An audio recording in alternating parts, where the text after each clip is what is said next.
Wonderful things come from a wonderful God.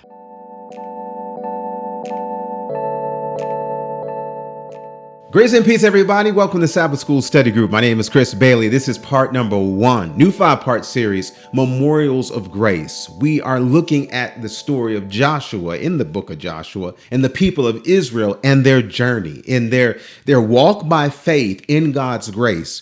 He emphasizes the need to remember. So we're going to be touching on that a lot in this series. But for now, we're going to be looking at the aspect of knowing where all of these good things have come from to get a good understanding, a clear understanding of who God is. He is a God of wonders, and every wonderful thing in this earth, just like every good thing in this life, comes from God. Remember, you can't even spell G-O-O-D without G-O-D. Before we get started in the series, thanks for watching. Do us a favor, hit that like button so others can find this study.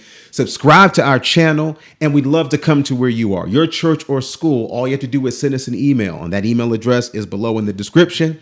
So for now, let's go to the word. And we find Israel on the brink of a breakthrough, a big one, because in Joshua 3 verse 5, Joshua said unto the people, "Sanctify yourselves, for tomorrow the Lord will do wonders among you." God is going to do wonders among you. Where do the wonders come from? They come from God.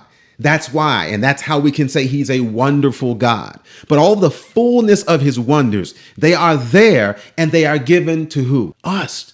He said he's going to do this among you. Don't feel that God is putting the burden on you to make your life wonderful.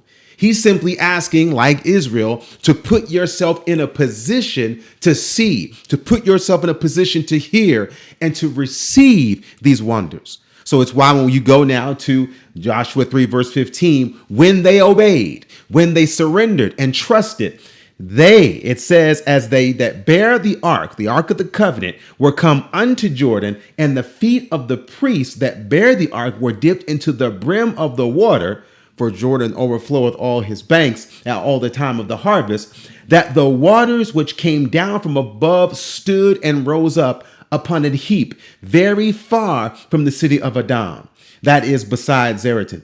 And those that came down toward the sea of the plain, even the salt sea, failed and were cut off, and the people passed over right against Jericho.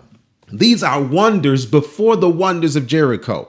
Right up against, on the brink of their enemies, God's having a breakthrough. God can bless us, and it's why David says the Lord prepares a table for us before or even in the presence of our enemies. It's not about where you are for God to do his wonders. It's just if God is where you are and in your presence, God can do wonders in your life. That's why I love this verse here in Psalm 86. Psalm 86 verse 10 says, "For thou art great and doest, the wonderful God does wondrous things. Thou art God alone." Did you catch that on the other side of that colon? Thou art God alone. Anything that is good in your life, it's coming from God. Even this, if there's any one good in your life, that is somebody, whether they recognize it or not, God's working through them.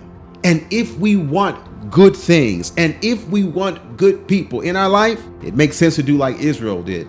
And that's to let God be who he said he would be, a God of wonders among you.